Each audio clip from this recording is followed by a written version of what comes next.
Donc, c'est avec grand plaisir que je vais donner la parole à Isabelle Delannoy, ingénieure agronome de formation.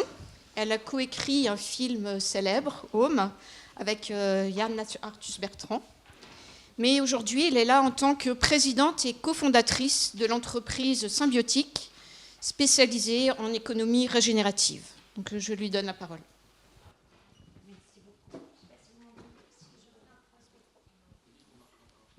Il ne marche pas encore. Ah, si, celui-là marche encore. Bon. Alors, bonjour et merci beaucoup d'être là. Et je dois vous confier que lorsque j'ai été invitée à produire cette conférence au Collège de France, qui plus est dans un colloque qui porte au cœur de son intitulé le nom de ma recherche et de sa thèse, j'ai été non seulement honorée, j'ai été émue.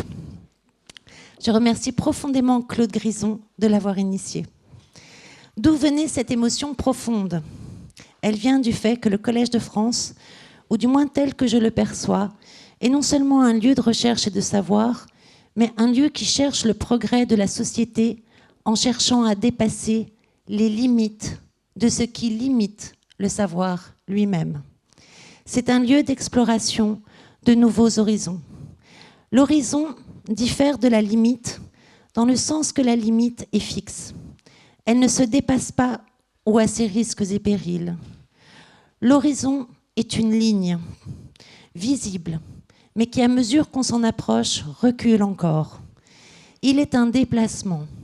Alors que la limite arrête, provoque le repli, enferme, oppresse, l'horizon invite à l'avancement et à ouvrir de nouveaux champs.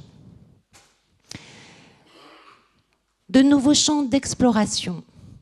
Il libère de la limite. Il libère de l'oppression.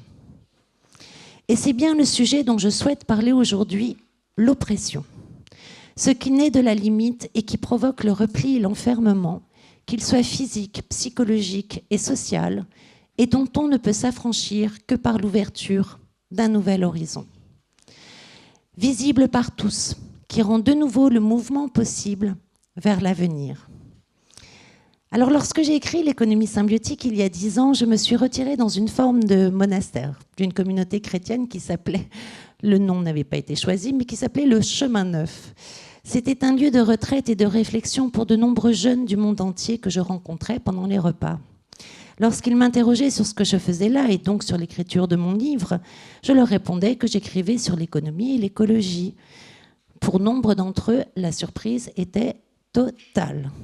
Ils ne pouvaient pas imaginer que les deux concepts pouvaient se lier. Écologie et économie semblent poser en effet des limites indépassables et contradictoires. Chacune est source d'oppression pour l'autre. Elle l'enferme, la limite, l'oblige à un repli. L'économie comme l'écologie sont vécues aujourd'hui toutes deux comme des sources d'oppression. Quel est le déplacement qui pourrait les réconcilier, les aligner et ouvrir un nouvel horizon pour que chacune soit libératrice de l'autre? Car que veut dire le mot économie? Il vient du grec, oikos, la maison et la maisonnée, et de nomos, les lois et les règles, et par conséquent la gestion. Économie est donc au sens premier la gestion de la maison selon ses règles et ses lois. Et que signifie libéral? Libéral ne signifie pas liberté. Il signifie qui donne facilement, largement. Comment donc appeler encore économie le mode de gestion que nous avons aujourd'hui de la Terre et qui conduit à sa destruction? Nous devrions désormais l'appeler pillage ou encore parasitisme, mais non plus économie. Comment appeler libéral un monde où 3000 personnes cumulent plus de richesses que la moitié de la population mondiale réunie? Nous sommes donc dans une économie qui se dit une économie, mais qui n'est pas ou plus une économie, et qui se dit libérale, mais qui n'est pas libérale. Lorsque les modalités d'expression des concepts deviennent opposées à leur signification, nous ne pouvons plus les penser. Pour les penser de nouveau, nous devons les dissocier des modalités dont ils se sont habillés dans l'histoire, les dégraisser des images et des réflexes que nous en avons, les dénuder, dirais-je, pour revenir à leur sens premier et les rhabiller de nouveau. Ainsi, que serait une gestion de la terre selon les règles et les lois, selon ces règles et ces lois, capable de donner facilement et largement, c'est-à-dire une véritable économie, véritablement libérale. L'écologie est aujourd'hui une source d'oppression physique, psychologique, sociale. Quand nous parlons d'oppression, nous pensons à l'oppression raciste, sexiste, genriste ou encore politique, celle des pouvoirs sur les peuples, par l'autoritarisme, par les guerres contre des peuples qui cherchent un avenir. Mais il est une nouvelle oppression aujourd'hui, qui est l'avenir lui-même. Et la première oppression de l'avenir est le retour de l'oppression de la nature. Cette nature imprévisible et impérieuse, cette terre vivante et grouillante qui se met plus seulement à grouiller de ces bactéries et de ces virus, mais de ces tempêtes, ces ouragans, ces débordements, qui ensevelissent sous ces eaux les voitures bien rangées des rues de Valence, les habitations de Dakar, de Louisiane, d'ailleurs. Oui, notre terre est cet objet vivant qui a sa logique, elle a son discours. C'est la signification même du mot écologie, logos, le discours, oiko, la maison et la maisonnée. La logique implacable du fonctionnement de notre maison. Les lois écologiques ne sont pas négociables.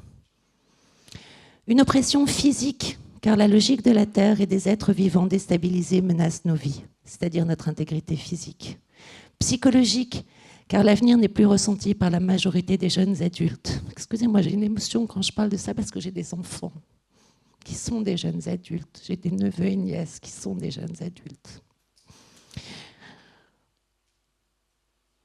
La majorité des jeunes adultes ne vit pas comme un horizon, ne vit pas l'avenir comme un horizon ouvert, plein de possibilités, mais comme une limite, même à la possibilité de vivre du fait des dérèglements climatiques et écologiques.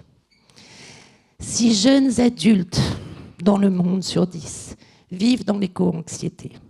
C'est-à-dire que l'inquiétude écologique est pour eux quotidienne, de façon extrême ou au moins très importante.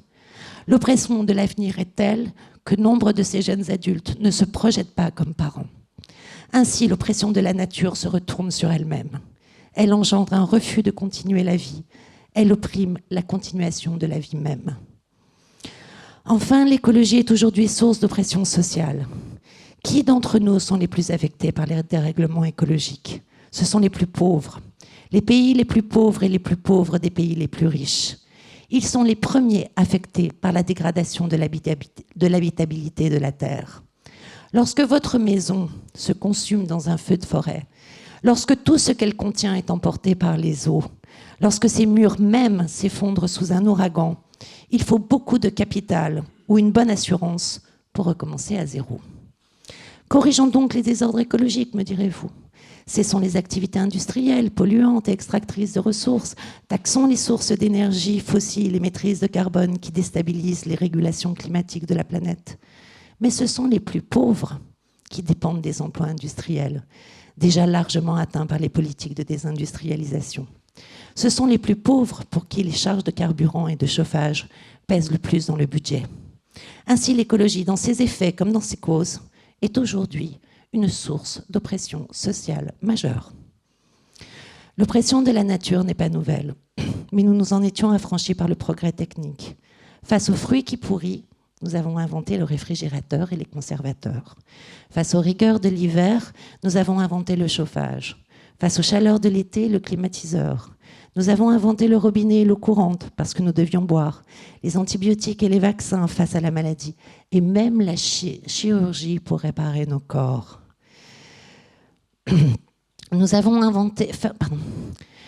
Face à l'irrégularité des récoltes, nous avons inventé les pesticides, les engrais, les serres, le drainage, les pompes et les arroseurs, et les variétés de tomates résistant au voyage. Une table à Stockholm ou Helsinki peut offrir toute l'année abondance de fruits et de légumes variés. Et ceci dans un intérieur bien chauffé, en regardant la neige tomber dehors ou en se laissant bercer par une histoire choisie par des milliers d'autres, mise à disposition par une plateforme de contenu.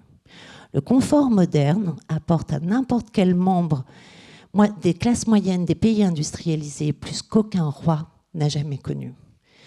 La technique se nourrit elle-même. Elle invente de nouveaux objets techniques pour mieux extraire la matière et produire plus, pour mieux transformer l'information, mieux approvisionner en énergie et ainsi en produire toujours de nouveau. La technique est à proprement parler un horizon libérateur des limites. Aussi, il est très difficile, une fois un objet technique inventé, d'y renoncer. Et pour ceux qui ne l'ont pas encore, de s'en priver. Résoudre la crise écologique en imposant la limite à l'invention et à la propagation des objets techniques est, j'en suis convaincue, une oppression. Le productivisme technique ne nous a pas seulement apporté le confort, il apporte des emplois qui apportent des revenus. Leur distribution est à la base de la paix sociale et légitime nos démocraties, qui légitiment l'autorité étatique. Alors que les limites de l'extraction des ressources apparaissent, nous voyons l'autorité étatique se transformer. Dans un monde où les ressources deviennent limitantes, le réflexe est d'accaparer les ressources restantes pour assurer la paix sociale et préserver sa souveraineté. Quitte à renoncer à l'ordre mondial établi, quitte à renoncer même à l'état de droit, quitte à exercer l'oppression sous toutes ses formes, politiques, les guerres, économiques, les douanes, civiles, les répressions. Puisque l'extraction des ressources est devenue une limite, politique comme écologique, l'économie actuelle, dont le développement est fondé sur l'extraction, rencontre sa limite. Elle ne peut pas la dépasser par son propre logiciel. Elle est finie, dans le sens matériel comme temporel. Son ère est terminée. On n'attend pas de moi, qui appartient au mouvement écologiste, du moins intellectuel, de dire que l'écologie est une oppression. Pourtant, elle en est une. Ni que l'économie puisse être une source de libération. Pourtant, elle aussi peut en être une. Comme l'exprime le philosophe Pierre Charbonnier, nos États et nos sociétés ont besoin, pour dépasser les limites que nous posent l'écologie et l'économie, d'un nouveau logiciel productif qui assure largement des emplois, des revenus et leur distribution pour assurer la paix sociale et préserver la démocratie dont dépend leur souveraineté, c'est-à-dire un nouvel horizon. Pour poser ce nouvel horizon, je vous propose de déplacer l'obsession de l'accès aux ressources à celle de l'accès aux services. Les stocks de ressources sont limités. Lorsque ces stocks sont renouvelables, comme le bois, comme les denrées alimentaires, elles sont limitées par leur rythme de production. Lorsqu'elles sont non renouvelables, comme le pétrole, le charbon, l'uranium, le tantale, le lithium, le cuivre présent dans notre sous-sol, elles sont limitées dans leur quantité et dans leur facilité d'extraction. Dans tous les cas, ces ressources sont situées à des endroits précis du monde. Ainsi, cette dépendance conditionne l'ensemble de la géopolitique mondiale actuelle, et ce depuis des siècles. La carte des bases militaires se superpose à la carte des lieux de disponibilité des ressources et des lieux stratégiques conditionnant leur circulation. On parle de stock de ressources. On ne parle pas de stock de services. On parle de la capacité à rendre un service. La capacité se définit comme l'aptitude à contenir. C'est la capacité d'un réservoir, d'une bouteille, d'un contenant. Elle s'exprime en litres. C'est aussi l'aptitude à réaliser quelque chose, la capacité d'un individu à faire. On parle de capacité intellectuelle, professionnelle. Ainsi, la capacité renvoie à la notion de flux. Elle renvoie à l'aptitude de toujours pouvoir déverser des litres, des savoirs et savoir-faire, contrairement au stock limité. Inertes, les capacités sont dynamiques. On ne parle pas d'un stock de sol. On parle de la capacité d'un sol à produire, à générer toujours plus de services. Des services matériels comme la production de nourriture, de fibres, de bois. Des services immatériels comme la production de paysages. Des services de régulation comme la capacité à infiltrer les eaux, à les retenir, à les restituer. Les stocks renvoient à l'inerte. Ils se vident, ils se remplissent et au mieux se préservent. Au pire, se défendent. Les capacités renvoient aux dynamiques. Elles se régénèrent. C'est là, à cet endroit, que l'économie et l'écologie, me semble-t-il, peuvent se libérer des oppressions qu'elles exercent l'une sur l'autre et sur nous-mêmes. Lorsque l'on passe d'une obsession de l'accès à la ressource à une obsession de l'accès aux services, de l'obsession des stocks à l'obsession des capacités, s'ouvre un nouvel horizon, qui n'est pas celui du développement économique par l'extraction, mais par la régénération. L'économie, comme l'écologie, rentrent chacune à la maison, dans cette oikos qui leur est commune. C'est dans cet espace que se déploie un nouvel horizon qui rend de nouveau le mouvement possible. J'aimerais à ce stade préciser dans quel cadre se situe ma démarche. En 1890, John Neville Keynes a distingué deux approches de l'économie qui prévalent encore aujourd'hui. L'approche positive, qui observe, décrit ce qui est et cherche à en obtenir des lois générales. Voilà comment les choses se passent et fonctionnent. Et l'approche normative, dont l'objet est de définir un idéal et un ensemble de règles pour l'atteindre. Voilà ce qui doit être et devrait être fait. Ma démarche est celle de l'observation. Aussi, ce que je vous propose est une théorisation positive cherchant à décrire les faits qui sont en cours. L'économie symbiotique est une expression que j'ai forgée à partir de l'observation d'un ensemble de pratiques émergentes qui ont pour caractéristique de savoir régénérer leurs capacités et celles de leur milieu, qui existent autant dans le domaine écologique que technique que social, et qui ont une communauté de fonctionnement que l'on peut décrire précisément.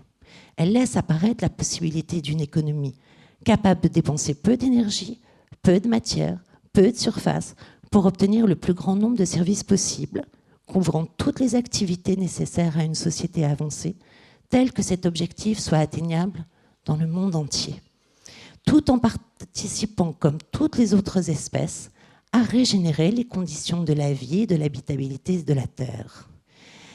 Elle ouvre la voie d'un développement en symbiose avec la planète, dans chaque lieu où nous vivons, avec les espèces avec lesquelles nous vivons, et ce non pas en dépit de nos productions, mais parce que nous produisons. Cette démarche a commencé un matin sur une pelouse. Les pâquerettes avaient fleuri et les abeilles venaient y butiner. En les regardant venir chercher leur nectar, se charger de pollen et passer de fleur en fleur, je me suis dit, c'est bien ça notre problème à nous les humains, c'est que nous aussi on prend, mais par contre, on ne rend jamais. En effet, lorsqu'une abeille butine une fleur, elle y prend sa nourriture, mais elle transporte aussi le pollen qui permettra à la fleur de se reproduire. Son activité régénère la fertilité du milieu dont elle dépend. Elle a des impacts positifs sur son milieu qui, en retour, augmente ses capacités à produire une abondance de services. Elle n'est pas animée d'une éthique personnelle ou de questions morales qui la ferait agir par conscience ou charité. Non, non, c'est un processus. Existe-t-il des pratiques dans l'économie humaine qui, comme l'abeille, parce qu'elles produisent, ont des impacts positifs sur leur milieu et permettent ainsi de régénérer leur activité elle-même? En regardant sous cet angle, je n'ai pas trouvé un ou deux exemples. J'en ai trouvé des milliers. Dans le monde entier, dans les milieux chauds comme froids, urbains comme ruraux, pauvres comme riches, dans une immense diversité d'activités. Mais surtout, à mesure se dessinait un motif commun de fonctionnement, dès lors qu'elles produisaient ces impacts positifs. Et ce, quelle que soit la nature de leur activité et la taille de leur application. Avec les personnes avec qui je travaille, nous leur avons donné un acronyme qui reflète leur puissance de vitalité, les PEPS, pratiques économiques, productives et sociales, régénératives. Ces PEPS installent toutes des systèmes, et ceux qui étaient là ce matin vont reconnaître les processus décrits par Claude Grison au niveau chimique et moléculaire, ainsi qu'au niveau de la restauration écologique et du système qu'elle forme. Ces PEPS installent toutes des systèmes qu'elle crée par la mise en coopération directe d'une diversité d'éléments dont elle respecte l'intégrité. Cela crée un territoire de flux ou réseau de flux où les ressources circulent, que ce soit de la matière, de l'énergie, de l'information, auquel tous les éléments ont un accès équipotent et dont le périmètre est défini par sa faculté à répondre à des intérêts convergents entre les éléments, ainsi que des valeurs communes lorsque ces éléments sont des acteurs économiques. Aucune ne recherche la performance de l'usage d'une seule ressource, mais cherche à produire le maximum de services avec les ressources circulant dans le système, ce qu'on appelle son efficience. Toutes utilisent les nouveaux services qui émanent du système, ce qu'on appelle leur émergence. Enfin, elles cherchent au maximum à s'inscrire dans les contraintes écologiques, biogéochimiques, physiologiques, régulant le fonctionnement de la Terre et des espèces vivantes, psychologiques et sociaux des individus et des sociétés humaines. La régénération n'est pas ainsi la propriété d'un élément, mais des interactions qu'il entretient avec les autres éléments qui l'entourent. Pour qu'elles se produisent, ces interactions doivent être à impact positif. Je ne vais pas coopérer avec quelqu'un qui a des impacts négatifs sur moi, même s'il cherche à les diminuer. C'est pourquoi la seule vision de la résolution de nos problèmes écologiques, économiques et sociaux par la diminution des impacts négatifs est une impasse. On peut distinguer dans ce fonctionnement commun 6 principes desquels ils tiennent leur propriété. Chacun est indispensable et l'ordre dans lequel je vais les exposer est pratique et non hiérarchique.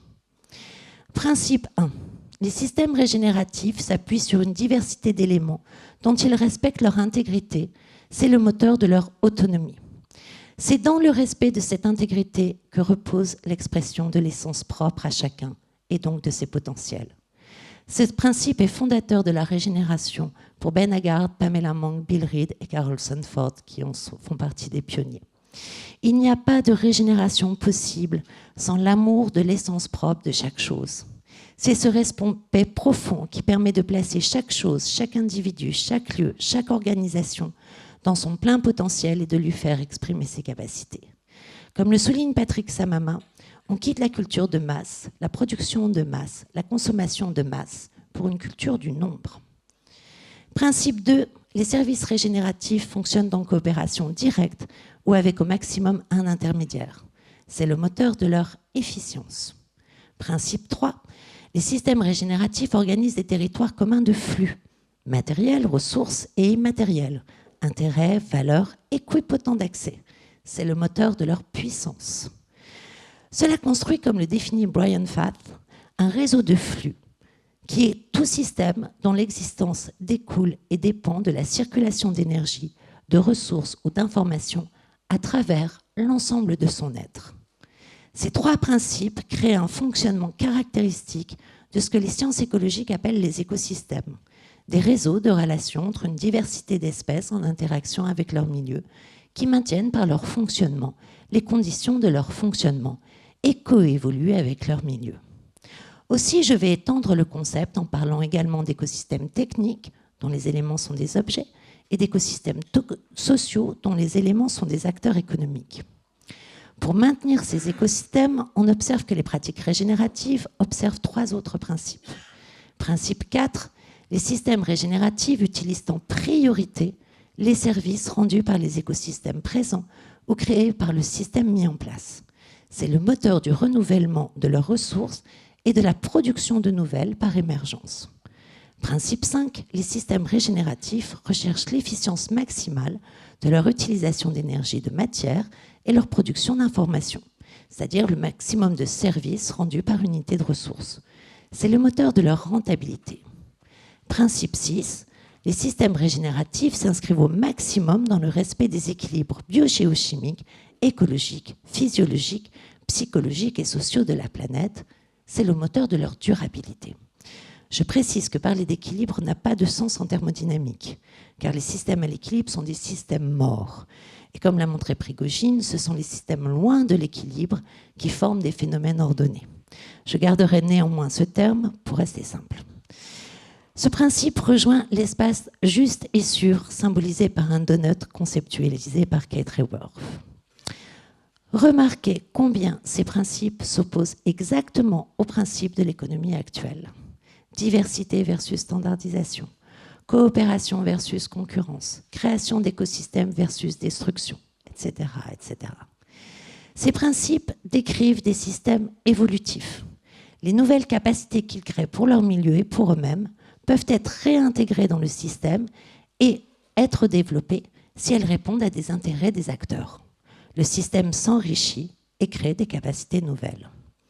Lorsqu'on regarde sous cet angle, on peut observer que depuis les années 60-70, c'est-à-dire depuis 50 à 60 ans, les innovations qui installent ce processus et que nous qualifions donc de PEPS sont infiniment nombreuses et très diverses. On les trouve dans tous les domaines. Je vous propose de les classer en 3 grandes catégories. La première catégorie, les PEPS de la biosphère, concerne la régénération des capacités du vivant. La seconde, les PEPS de la technosphère, la régénération de nos capacités techniques et infrastructurelles. Et enfin, les PEPS de la sociosphère, concernant la régénération de nos capacités sociales. La première est une révolution pour nos sociétés, celle d'une production reconnectée au vivant. Dans cette révolution, la vision du vivant change. Les écosystèmes ne sont plus vus comme des ensembles inertes ou au mieux décoratifs, mais comme le siège d'une grande puissance technique, bénéficiaire de 4 milliards d'années de recherche et de développement. Les acteurs tissent des écosystèmes vivants en fonction des objets de leur activité. Nourrir, gérer l'infiltration, l'épuration de l'eau, la fertilité et la dépollution des sols. Leur application recouvre tous les besoins métaboliques des sociétés humaines qui sont elles-mêmes des sociétés vivantes. Ces PEPS de la biosphère sont notamment l'agroécologie et l'agroforesterie, la permaculture, le génie écologique qu'on appelle maintenant les solutions fondées sur la nature, l'hydrologie régénérative.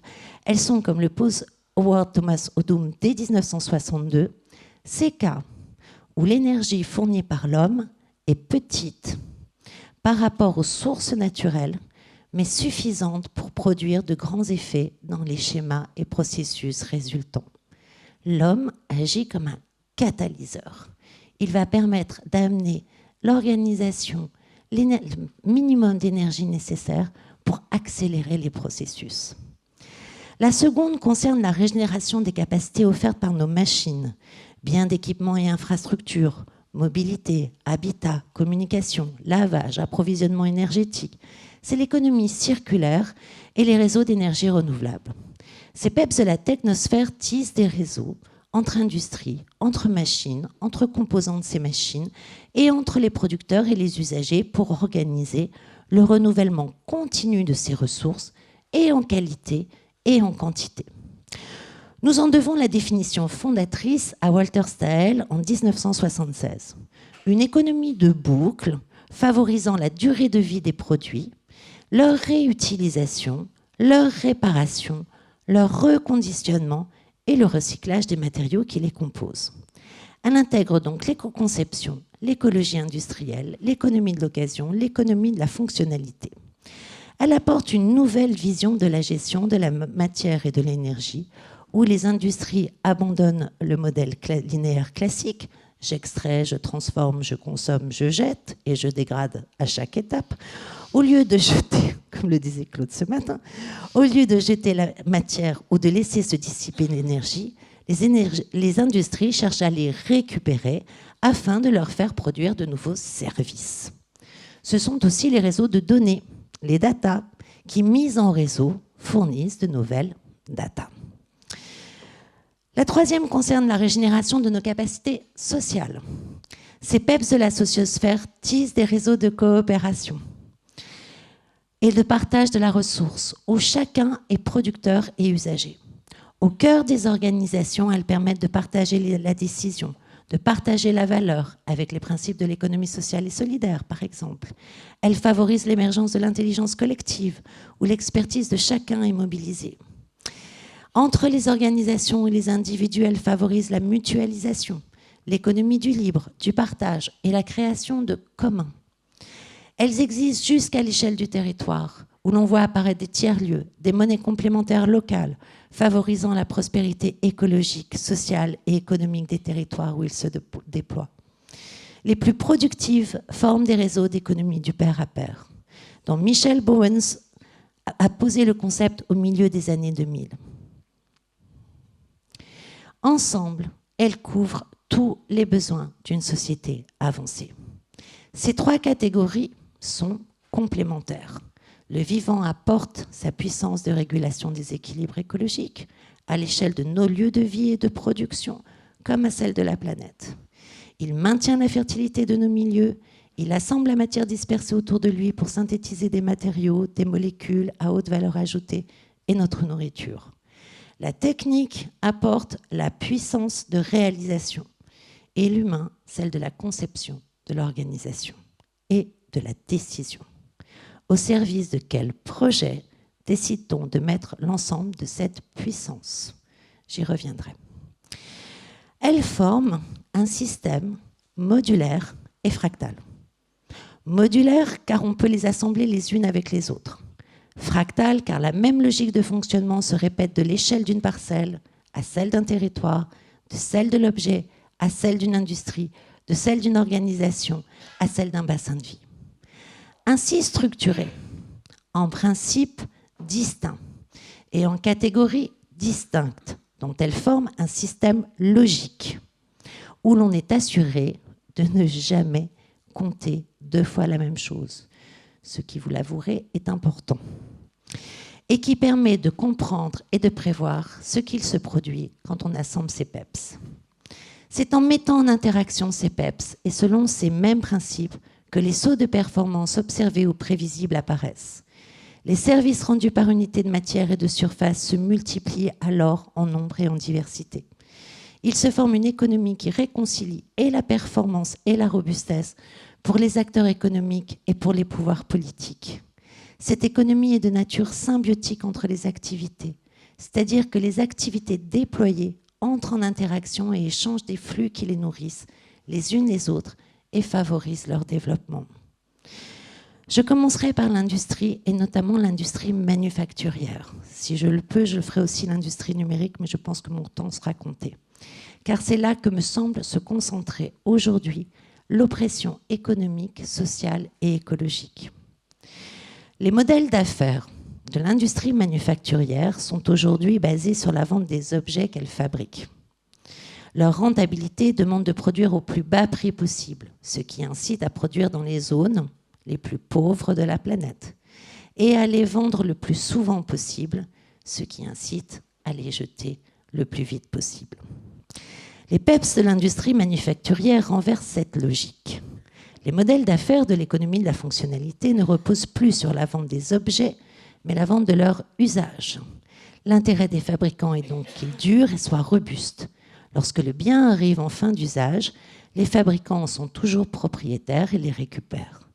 Cela les encourage à pratiquer une économie circulaire afin de réutiliser les pièces dans les nouvelles machines. Ces systèmes ne sont rentables que lorsqu'ils sont proches de leurs usagers. Pour être rentable, la manufacturation doit être locale pour réparer, récupérer et réassembler. Ainsi, plus ces systèmes gagnent en part de marché, plus ils conduisent à multiplier des micro-usines locales de manufacturation et remanufacturation. Dans ce cas, ils offrent également des prix d'usage très compétitifs par rapport à l'acquisition du même bien dans un modèle d'affaires classique. Ainsi, alors que les modèles actuels conduisent à la délocalisation des emplois dans les zones pauvres de la planète, ces modèles d'affaires conduisent à la relocalisation des emplois manufacturiers sur les territoires où ils s'implantent. La régénération des capacités techniques des industries va de pair avec la régénération des capacités sociales des territoires. En reposant sur la remanufacturation, ces modèles d'affaires conduisent aussi à réaliser des économies de ressources. Elles sont de plus de 90 à 95% pour la plupart des activités. Mais exprimons ce chiffre non plus sous l'angle des ressources, dont je défends ici qu'il appartient au paradigme de l'extraction, mais sous l'angle des services, dont je défends qu'il est celui de la régénération. La même réalité s'exprime alors tout à fait différemment. Cela veut dire que la même ressource, pour le même bien, a généré 10 à 20 fois plus de services que son équivalent extractif. Lorsqu'on assemble les différentes PEPs pour les mêmes éléments dans des systèmes imbriqués, ces facteurs deviennent multipliables.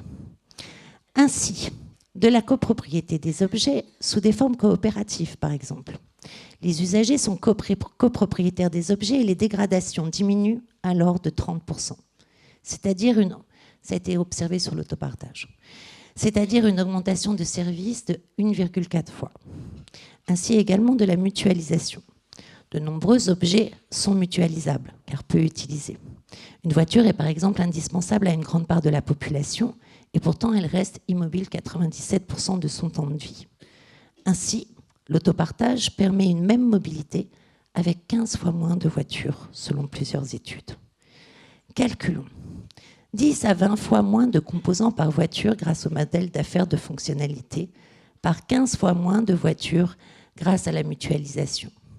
Le même service de mobilité est produit avec 150 à 300 fois moins de matière. Combinons encore avec l'effet coopératif, nous arrivons à des facteurs de 210 à 420. Dans ces formes d'industrialisation, la rentabilité des industries et la diminution de leur sensibilité au risque va de pair avec le lien qu'elles tissent avec les habitants des territoires où ils s'implantent. Avec des formes coopératives, on aboutit à la création de communs, l'une des formes d'organisation économique les plus anciennes et les plus communes de l'humanité. En voie de disparition chez nous, mais une des plus anciennes. Les communs sont des biens non publics, d'intérêt collectif et accessibles aux membres qui y contribuent. Ce sont des systèmes ouverts. Chaque industriel a la capacité de déployer des communs avec les habitants de chaque territoire où il s'implante et d'en retenir les revenus à hauteur de ses investissements. Les collectivités sont des partenaires clés pour faciliter l'installation de ces systèmes, pour co-investir et veiller à des gouvernances équilibrant le juste intérêt de chacun. La gestion de ces systèmes ouvre à des formes de démocratie nouvelles, territoriales et attachées au système productif. Elle ne se substitue pas aux formes de démocratie que nous connaissons. Elle les complète. Et la croissance ne se fait plus par hypertrophie d'un seul système, mais par essaimage dans des territoires.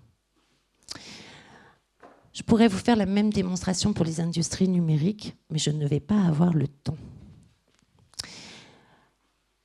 Passons aux PEPs régénératifs des capacités agricoles, que sont par exemple l'agroécologie et l'agroforesterie, qui associent aux cultures des plantations d'arbres, Elles offrent les mêmes motifs de structuration économique que nous venons de voir. Elles tissent des réseaux de flux entre les espèces, mais aussi entre les acteurs économiques des territoires. Elles rendent les agriculteurs moins dépendants aux fluctuations internationales et régénèrent leurs capacités productives. L'efficacité de ces techniques repose sur le maintien de la structure de la vie et de la vie des sols, en évitant le labour et en associant des espèces et des variétés, et réintroduisent la complémentarité entre culture et élevage sur la même exploitation ou sur le même territoire. Ces associations permettent à l'exploitation de fournir en grande partie ses propres services de fertilisation, d'alimentation en eau des cultures, de régulation des pathogènes et de régulation des conditions microclimatiques, ce qui favorise la régularité des rendements. Un hectare ne fournit ainsi plus des quintaux de blé et de colza. Il fournit de l'engrais, du fourrage, du bois, de la régulation des maladies, de la microclimatisation, de la disponibilité en eau, des abris pour la biodiversité sauvage, de nouvelles cultures valorisables et du blé et du colza. La transformation est difficile pour les agriculteurs. Les revenus augmentent sur le long terme, mais diminuent sur le court terme. Elle demande des nouvelles connaissances et les petites fermes sont favorisées en agroécologie. Or, dans les pays industrialisés, l'agriculture est une activité où les endettements sont lourds et les changements techniques aussi importants, difficiles.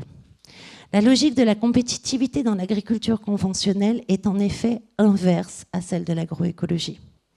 Agrandissement des surfaces, machinisation, débouchés structurés par des filières ultra spécialisées et longues. L'agroécologie se développe sur la structuration de filières longues, mais aussi courtes et variée. Ces techniques favorisent une alimentation locale et de qualité, mais elle ne peut pas les cultiver sans des débouchés stables et rémunérateurs.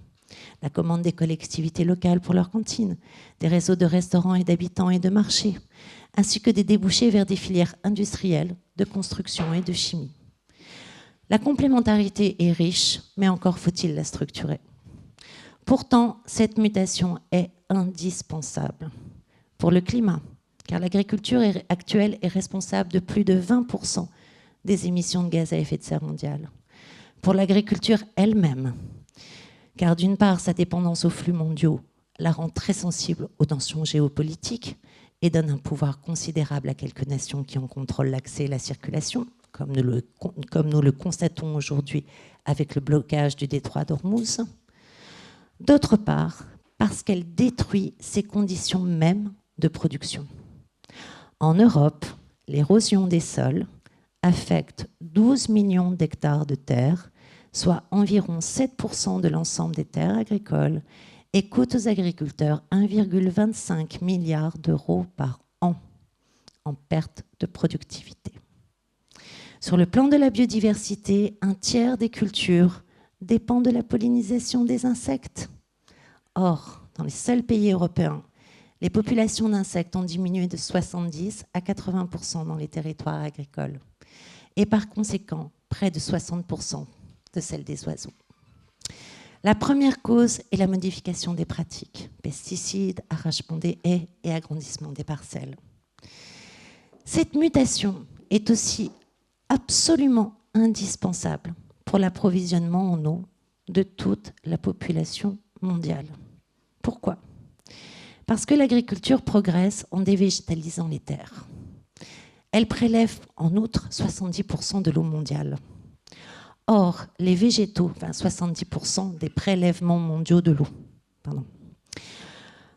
Or, les végétaux sont responsables des 2/3 des pluies sur les continents. C'est ce qu'on appelle le cycle de l'eau verte. Les végétaux pompent l'eau du sous-sol et la transpirent. Ils la renvoient dans l'atmosphère. Lorsqu'il fait trop sec, des bactéries à la surface de leurs feuilles s'échappent dans l'air et agrègent la vapeur d'eau, qui alors retombe sous forme de pluie. Les arbres ainsi tissent les réseaux de la circulation de l'eau entre l'atmosphère et le sol. Chaque arbre participe à l'abondance et à la régularité de la disponibilité en eau. Et chaque goutte d'eau participe à sa croissance. Nous avons, grâce à ce cycle, une multiplication des services rendus par l'eau. Toute la biodiversité dépend de la reconstitution d'habitats écologiques de qualité. Or, la surface occupée par les terres agricoles est telle, pensons qu'en Europe, 75% des terres est occupée par l'agriculture et la forêt, qu'un cycle de l'eau régulier sur les continents ne peut exister sans transformation de l'agriculture vers des formes agroforestières au sein desquelles, à minima, des haies abondantes recoupent les parcelles. D'anciens sols miniers devenus toxiques peuvent être restaurés en comprenant le fonctionnement des plantes qui s'y sont adaptées. Comme le montre Claude Grison, ils ouvrent de nouvelles filières en produisant des catalyseurs que l'industrie humaine ne sait pas produire et renouvellent ainsi la pensée de la chimie. En Inde, en Chine, au Brésil, des sols devenus désertiques ont pu être restaurés et recultivés. Sur ces sols, même les sources sont réapparues. Notre risque est de négliger la puissance humaine de conception et d'organisation lorsque nous l'allions à la puissance du vivant, à produire des services au service de son développement. Notre risque est aussi de négliger les nouvelles capacités économiques que cette alliance ouvre. Elle est nécessaire pour que cette voie devienne un réflexe, la norme et le socle de développement de cette nouvelle façon de faire économie. Dans les villes, nous pouvons observer le même type de pratique. Nous pouvons avoir toutes les solutions fondées sur la nature, les pratiques d'ingénierie écologique qui nous permettent de générer le métabolisme nécessaire à nos sociétés. On doit passer d'une vision d'une ville ventre, qui consomme, qui rejette, à une ville écosystème, qui permet, avec son territoire alentour, de produire sa ressource, de réguler sa ressource et de réguler surtout ses flux. Je vous prendrai qu'un exemple, afin d'ouvrir le temps aux questions. Claude, j'ai combien de temps encore? Quelques minutes. En fait, quand on observe l'application de ces techniques, on observe que les comportements sociaux changent. Je prendrai un exemple, les jardins de pluie par exemple, ou les corridors d'arbres. Les jardins de pluie, ça permet de ne pas redimensionner les égouts en milieu urbain. Ça permet donc d'économiser 66% des coûts d'une collectivité. Mais il y a des phénomènes qui se passent. Ça permet d'amener, avec d'autres techniques, des îlots de fraîcheur, mais donc diminuer les besoins de climatisation. Plus on généralise ces pratiques dans la ville, moins on a besoin de climatisation et d'énergie. Mais il change surtout les comportements de mobilité. On s'aperçoit en fait que les gens sous-estiment les distances à parcourir à pied. Ils se sentent plus en sécurité par rapport à la voirie. Ce qui fait qu'en fait, ils prennent moins la voiture, ils vont plus facilement à pied ou à vélo. Donc non seulement ces techniques diminuent nos besoins en infrastructures purement humaines, mais en plus, dans certains cas, on voit qu'elles diminuent même le désir de ces infrastructures. Et c'est ça qui est intéressant. Ce qui fait que, en fait, par l'alliance de ces pratiques, biosphère, technosphère et sociosphère, on voit se tisser des réseaux intimes où circule l'information, la matière, l'énergie, et qui favorisent l'épanouissement de leurs capacités autorégénératrices. Nous avons en fait, dans cette description, les principes fondamentaux de la symbiose. Le système produit par son fonctionnement les conditions de son fonctionnement, ce que Varelli a appelé l'autopoïèse, et en relation avec son milieu, ce que la philosophe Donna Haraway a appelé la sympoïèse, en étendant le concept d'intra-action formulé par la physicienne Karen Barad, je cite. « Les organismes ne sont pas isolés, mais intégrés dans des écosystèmes interconnectés où se tissent des relations vitales. L'intra-action révèle une coformation des êtres à travers leurs rencontres, invitant à une éthique relationnelle qui valorise la co-création humaine et non humaine. » Ainsi, une révolution des pratiques est en train de se produire. Des millions d'acteurs à travers le monde mettent en place déjà par leurs pratiques les briques de cette nouvelle économie. Mais elle n'est qu'à l'état de puzzle. Malgré les difficultés liées à un fonctionnement inverse à l'économie institutionnelle dans laquelle ils sont plongés, ils se multiplient. Ils sont un courant qui pousse le changement devant lui. Et qui est le changement ? Il propose un contre-projet à la course en avant d'une stratégie de développement technocentrée et qui chaque jour prend des décisions à rebours des enjeux bioclimatiques.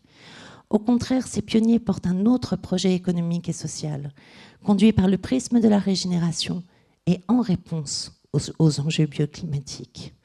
Les perspectives qu'apportent la combinaison et la reliance de leur savoir-faire ouvrent un nouvel horizon, où l'espèce humaine rejoint le bal des espèces en participant par son activité à elle aussi participer à la création des conditions de la vie. Le nouveau système qu'il forme assemblé est hyper productif.